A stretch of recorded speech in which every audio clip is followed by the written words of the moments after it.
Halo guys, sebelum kalian nonton video ini, pastiin terlebih dahulu nih kalau kalian sudah menonton video sebelumnya ya, yaitu lab 7. Karena di sana kita udah ngebahas nih terkait dasar dari MQTT dan juga setup broker menggunakan Mosca. Jadi pada lab kali ini kita nggak ngebahas tentang itu lagi, tapi lebih fokus ke bagaimana cara mengintegrasikan broker MQTT ini dengan database MySQL supaya data yang dikirim nanti bisa kita simpan dan kita tampilkan. Kalau sudah, let's go. Kita langsung aja mulai ke videonya.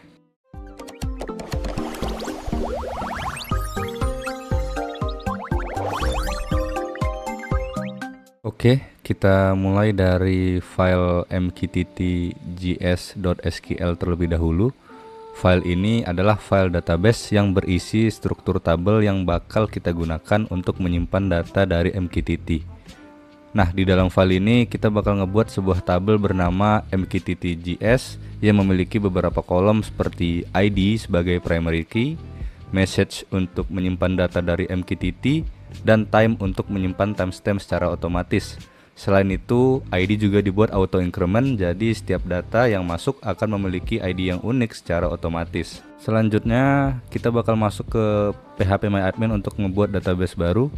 Di sini saya akan ngebuat database dengan nama mqtt.js, dan setelah database berhasil dibuat, kita bakal masuk ke database tersebut, lalu pilih menu import dan upload file mqtt.js.sql yang tadi sudah dibuat sebelumnya.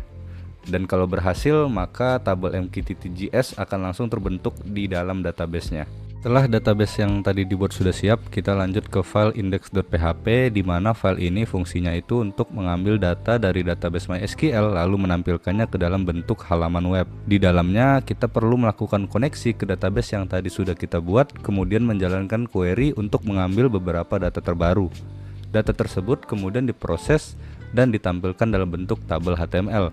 Jadi bisa dilihat di layar, kita bisa ngelihat isi message beserta timestampnya secara langsung di browser. Sekarang kita masuk ke bagian integrasi MQTT dengan databasenya. Jadi seperti yang bisa dilihat di layar, itu ada 3 file, yaitu pub.js, broker mysql.js, dan juga sub.js. Kalau di lab 7 sebelumnya kita hanya menggunakan broker biasa, pada lab 8 ini brokernya itu udah ditambahin konfigurasi untuk terhubung ke database MySQL. Bisa dilihat di file broker mysql.js. Di sini broker dijalankan di port 1234, yang artinya nanti klien bakal connect ke port ini. Yang membedakan dari lab sebelumnya, di sini saya sudah menambahkan konfigurasi database MySQL. Jadi broker tidak hanya menerima message, tapi juga langsung menyimpan data tersebut ke database. Sekarang kita coba menjalankan broker dengan perintah node broker mysql.js.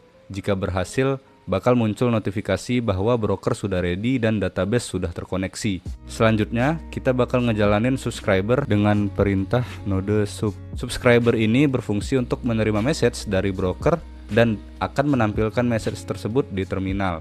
Dan yang terakhir, kita bakal ngejalanin publisher dengan perintah node pub. Publisher akan mengirim message, dalam hal ini di kode programnya itu hello world, secara berkala ke broker. Dan bisa dilihat di layar, message berhasil dikirim dari publisher, diterima oleh subscriber, dan di sisi broker muncul notifikasi bahwa data berhasil disimpan ke database. Ini menandakan bahwa integrasi MQTT ke MySQL sudah berjalan dengan baik.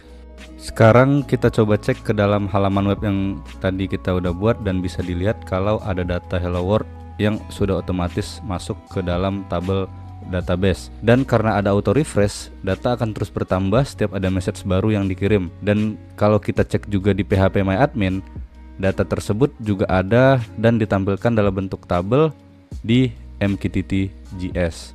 Dengan ini kita sudah berhasil mengintegrasikan MQTT broker dengan database MySQL dan juga menampilkan datanya secara real time di web. Semoga video ini ngebantu teman-teman dalam memahami alur integrasi MQTT secara lebih jelas. Terima kasih sudah menonton dan sampai jumpa di lab berikutnya.